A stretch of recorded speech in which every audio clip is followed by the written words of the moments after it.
சமீபத்துல திரு வைகோ அவர்கள் சொன்னாரு, ஓபிஎஸ் அவர்கள் எனக்கு செய்த துரோகத்தினுடைய அந்த ஒரு விளைவை தான் இப்ப சந்திக்கிறாரு. ஜெயலலிதா அவர்களோட நான் கூட்டணி வைக்க போகும்போது இவர் தான் மறுத்து தடுத்து விட்டார் அத அப்படின்னு. அபாண்டமான குற்றச்சாட்டு. ஓகே. அயோக்கியத்தனமான குற்றச்சாட்டு. என்ன நடந்துச்சு சார் அந்த சம்பவத்துல? அப்போ ஜெயலலிதா சாதாரணமான ஆள் கிடையாது. எல்லாத்தையும் கால்குலேட் பண்ணிடுவாங்க அவங்க. ஓகே. நானே வியந்திருக்கேன். மலைச்சாமி ஐஏஎஸ்ன்னு ஒரு ஆள் இருந்தார். ராமநாதபுரம் தொகுதி எம்எல்ஏ இருந்தார், எம்பியா இருந்தார். அவர் என்ன ஒரு நாள், சம்பத்து மதிமுக ஒரு இடமே இல்லையே,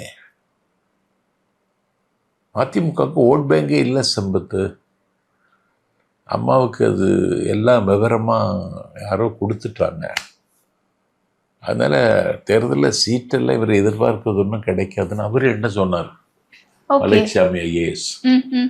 அப்படியாண்ணா? ஆமாம் அப்படின்னு சொன்னார்.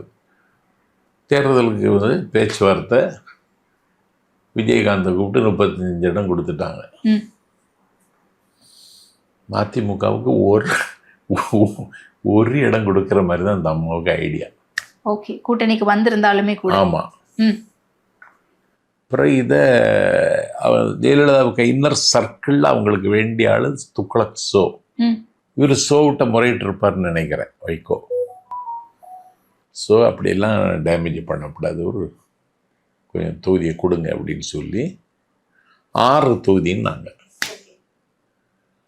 போன தேர்தலில் 35 தொகுதி தந்த ஜெயலலிதா அடுத்த தேர்தலில் வெறும் 6 தொகுதின்னு நாங்கள். அதை சொல்கிறதுக்கு செங்கோட்டையனும் அண்ணாவோ பன்னீர்செல்வத்தையும் ஜெயலலிதா அனுப்பி வச்சாங்க. செங்கோட்டையனுக்கும் பன்னீர்செல்வத்துக்கும் 6ன்னு சொல்லவே அவங்களுக்கே கஷ்டமாக இருந்துச்சு. ஆனால் 6 தான் தருவேன்னு சொல்கிறாங்க. அண்ணன் ஓபிஎஸ் சொல்கிறார், ஆனால் இதை வாங்கிட்டு நெல்லுங்க, 6லையும் ஜெயிச்சு வாங்க, இன்னும் காலம் இருக்குல்ல அப்படின்னு சொல்லிட்டு போனாங்க. அதெல்லாம் வர முடியாதுங்க, நான் அதுதான் மாவட்ட செயலர் கூட போடுறேன், அதெல்லாம் வர முடியாதுங்க ஓகே அப்படின்னு கத்தி அவங்கள விரட்டி விட்டார். 6 தொகுதி வாங்கிட்டு நிற்கலான்னு முடிவெடுத்துட்டாங்க மாவட்ட செயலாளர். கட்சி நடத்த முடியாது சம்பத்து, ஓகே நீங்களே நடத்திக்கிடுங்க, நான் போகிறேன் அப்படின்னு சொல்லிட்டு அழுதுட்டார். ஏங்க அழுறீங்க? உங்களையெல்லாம் நாங்கள் ராவணன்னா பார்க்குறேன், நீங்கள் போய் அழுதுட்டு இருக்கீங்க.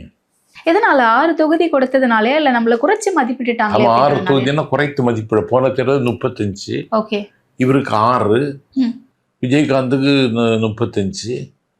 அப்போ வருத்தம் செய்யும், நியாயமானது அது.